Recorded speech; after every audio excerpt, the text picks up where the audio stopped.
Tonio, c'est que c'est un tendre loser. C'est les femmes qui ont le pouvoir. Je ne peux plus regarder Manu Payet dans les yeux.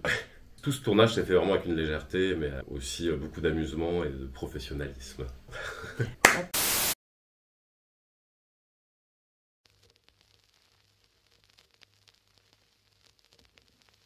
Alors Tonio, c'est le restaurateur de la bande. Il a un bar-restaurant dans Paris. Il est fou amoureux de sa femme. Il décide de la demander en mariage, mais Tonio a un petit défaut, c'est qu'il n'arrête pas de la tromper. Il est beaucoup trop amoureux des femmes en général. Et il prend la décision en fait de se ranger, entre guillemets, de rendre son tablier et d'épouser sa femme. Et le jour de sa demande, sa femme lui fait comprendre qu'en fait, elle préférait que son couple soit beaucoup plus libre. Chose que Tonio ne comprend pas et ne peut pas concevoir, parce que pour lui, il a le droit de le faire, mais pas sa femme. Donc il doit réapprendre en fait qu'il y a un partage en fait dans un couple, une communication. Et ça envoie valser un peu toutes les valeurs macho que Tonio a. Et dans la bande, je pense que c'est des gars qui ont plus ou moins fait les 400 coups ensemble, qui ont grandi plus ou moins ensemble. D'ailleurs, on le dit dans la série, enfin, c'est le personnage d'Antoine Gouy, Jérémy, qui dit on n'a pas trop évolué depuis la 5e.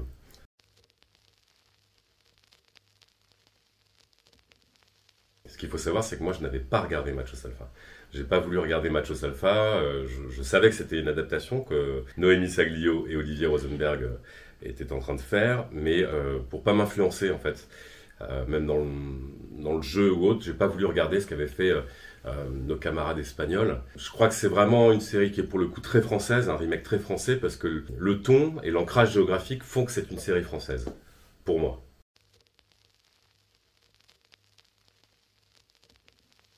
Je pense que ce qui est touchant chez Tonio, c'est que c'est un tendre loser en fait.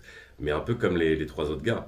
On les met dans des situations dans lesquelles ils sont absolument pas habitués et qui cassent vraiment les codes archaïques que les quatre gars ont. Et c'est là où je trouve que le personnage de Tonio, il est touchant, c'est qu'il est maladroit. Pour lui, vraiment, on enlève un de ses piliers. Ça se trouve, il a grandi dans cette éducation-là, un peu macho, un peu patriarcal, en disant que le gars, c'était le gars qui devait être puissant, fort, un peu séducteur, un peu dragouilleur. Pas le fait de tromper sa femme, bien évidemment, mais je crois que c'est ça qui est touchant chez Tonio, c'est le côté de tendre loser. Puis c'est un personnage, je trouve, qui est un peu universel pour le coup.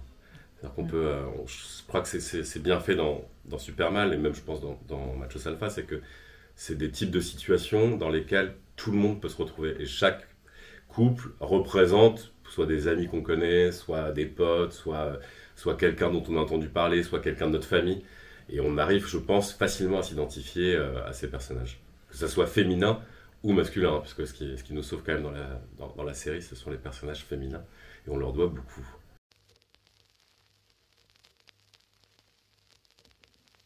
C'est les femmes qui non seulement ont le pouvoir, mais c'est elles qui redressent un peu qui sont là pour sauver leurs hommes en fait.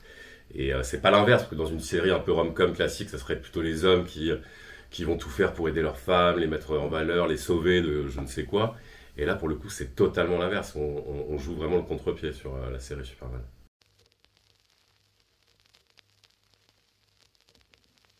Moi, la vérité, c'est que j'ai eu un peu peur au début. Je me suis dit justement, dans l'époque dans laquelle on est, la société dans laquelle on est en train d'évoluer, c'est risqué de parler de sujets quand même qui sont parfois peut-être un peu tabous, un peu touchy, voire quasiment border de temps en temps. Comment ça va être traité, mais je trouvais ça important, et c'est pour ça que j'ai accepté aussi, c'est que ça soit une femme qui réalise Superman. Donc les 3 premiers épisodes ont été réalisés par Noémie Saglio, les 3 derniers par Olivier Rosenberg, que je salue.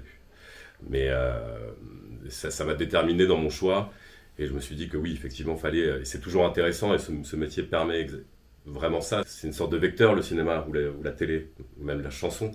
C'est dans une société où on peut pointer en fait les défauts de chacun, les choses qui ne vont pas, et les faire passer par un message universel sur une série, sur un film, sur une chanson.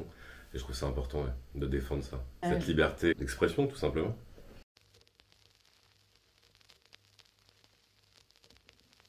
C'était une super rencontre, elle est très bienveillante, c'est une super actrice. Moi je connaissais déjà son travail, Mélanie.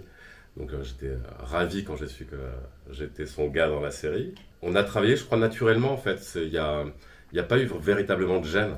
Même pour les scènes un peu bisous ou autres, c'est toujours un peu particulier. Moi, surtout sur ces scènes-là, j'ai toujours un peu de pudeur, on va dire. C'est des scènes d'amour, entre guillemets. Mais on a vraiment travaillé, bon, on a fait des lectures déjà, puis après l'alchimie, enfin le truc est venu assez rapidement sur le plateau.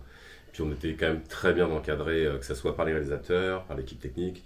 Et le petit plus qu'on avait, enfin moi je l'ai eu sur 2-3 scènes, c'était une coordinatrice d'intimité. Et ça, j'avais déjà travaillé avec des coordinatrices d'intimité.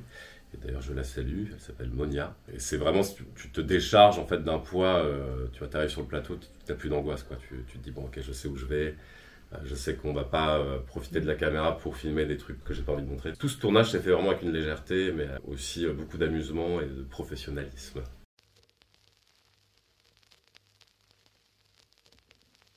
C'est plus un souvenir de gros fou rire que j'ai. Dans la série, je me rappelle plus dans quel épisode c'est, mais c'est quand nos 4 protagonistes partent à la montagne.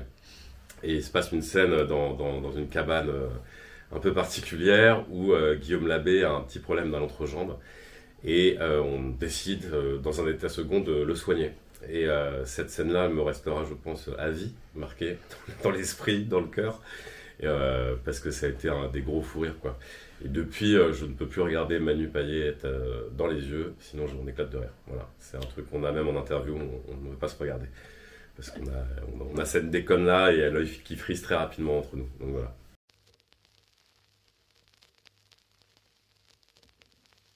Ça c'est... Je me rappelle que la première lecture qu'on a faite, Noémie nous a dit, quand j'étais rentré, m'a dit bon, tu l'aimes ton personnage? J'étais très surprise de cette question. J'ai dit bah oui, j'adore ce personnage. Et je vois pas en fait un autre personnage que j'aurais pu. Peut-être celui de Guillaume Labbé, Cédric, parce que c'est toujours jouer un connard, mais vraiment très prétentieux comme il le fait avec le talent qu'il a. Bah, il me fait mourir de rire moi, dans la série. Je sais pas, peut-être ça m'aurait dit, mais je suis très heureux de faire Tonio. Moi. C'est vraiment le bon vivant. Je pense que on a tous un pote qui est un peu Antonio. C'est un personnage qui m'a vraiment amusé, quoi. J'avais toujours grand plaisir à aller sur le tournage le matin pour incarner ce personnage qui m'a fait beaucoup rire aussi, quoi, parce qu'il lui arrive pas mal de choses. Donc, mais j'étais très heureux de faire ce personnage.